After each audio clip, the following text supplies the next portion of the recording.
सभी दोस्तों को राधे राधे। दोस्तों, जिस प्रकार से हम अपने शरीर को स्वस्थ रखते हैं, शरीर को स्वस्थ रखने के लिए अच्छा भोजन खाते हैं, अनुशासन में रहते हैं, व्यायाम आदि क्रियाएं करते हैं, उसी प्रकार से मानसिक रूप से स्वस्थ रहने के लिए भी हमें कुछ बातों का विशेष ध्यान देना होता है। हालांकि शरीर यदि स्वस्थ है तभी हमारा मस्तिष्क भी स्वस्थ रह सकता है, लेकिन फिर कौन सी बातें हैं जिनको ध्यान में रखकर हम अपने मस्तिष्क को स्वस्थ भी रख सकते हैं और अपनी याददाश्त, अपनी मेमोरी को भी तेज बना सकते हैं। सबसे पहले, यदि हम चाहते हैं कि हमारा मानसिक रूप से स्वस्थ रहे तो हमें अध्यात्म को धारण करना होगा। हमें प्रतिदिन 15 से 20 मिनट कहीं एकांत स्थान पर, जहां कोई शोर शराबा ना हो, मेडिटेशन करना होगा। हमें अपनी सांस को अपने मन से जोड़ने की जो क्रिया होती है उसको अपनाना होगा। ऐसा करने से हमारे मस्तिष्क में पर्याप्त ऑक्सीजन पहुंचती है और हमारे मस्तिष्क में कुछ ऐसी दिव्य शक्तियां पैदा होती हैं जिससे व्यक्ति का मस्तिष्क भी स्वस्थ रहता है और याददाश्त भी तेज बनती है। या फिर कुछ समय के लिए दीर्घ उच्चारण कीजिए ओम शब्द का।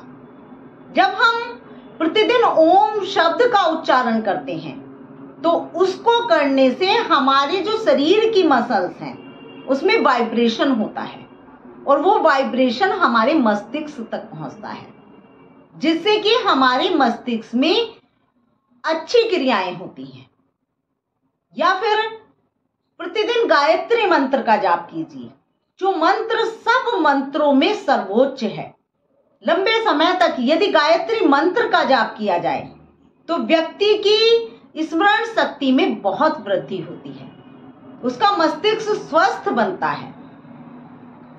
जो लोग अध्यात्म को नहीं मानते हैं, काफी लोग ऐसे होते हैं जो अध्यात्म में विश्वास नहीं रखते, वो अपने मस्तिष्क को स्वस्थ रखने के लिए संगीत को अपनाएं।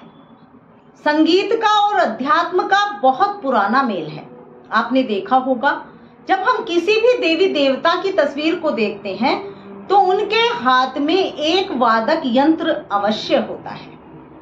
संगीत यानी कि गायन, वादन और नृत्य के मेल को संगीत कहते हैं। जब हम गाते हैं तो उससे हम लंबे लंबे सांस लेते हैं। जब हम वादन यंत्र को बजाते हैं तो उसकी आवाज से हमारे मस्तिष्क में एक वाइब्रेशन पैदा होता है और उसी के साथ जब हम नृत्य करते हैं तो उससे हमारी शारीरिक एक्सरसाइज होती है। तो हम संगीत से भी अपने मस्तिष्क को स्वस्थ रख सकते हैं। तीसरी चीज है प्रकृति। जो लोग संगीत और अध्यात्म से परे हैं, भौतिकवाद में हैं, वो प्रकृति के संपर्क में रहकर अपने मस्तिष्क को स्वस्थ रख सकते हैं। प्रकृति के साथ थोड़ा समय बिताइए, किसी हरियाली वाले स्थान पर बैठिए और वहां पर चिड़ियों की चहचहाहट सुनिए। किसी झरने या नदी के पास बैठकर वहां पर पानी की कलकल आवाज को सुनिए। कहीं यदि उपवन में तेज हवा चल रही है तो वहां पर पेड़ों में होने वाली आवाज को सुनिए। दोस्तों, जब हम चिड़ियों की चहचहाहट सुनते हैं, जब हम पानी की कलकल की आवाज सुनते हैं तो उससे हमारे माइंड में वाइब्रेशन होता है, हमारे मस्तिष्क को शांति मिलती है, मस्तिष्क की थकान दूर होती है। तो दोस्तों, मैं कोई साध्वी या विशेषज्ञ तो नहीं हूं, मैं तो आप लोगों की तरह एक आम इंसान हूं। मुझे जो अच्छा लगता है, जो मेरे जीवन का अनुभव है, वही मैं आप सबके साथ शेयर कर सकती हूं। दोस्तों, मस्तिष्क को स्वस्थ रखने के लिए अध्यात्म, संगीत और प्रकृति, यही 3 माध्यम है।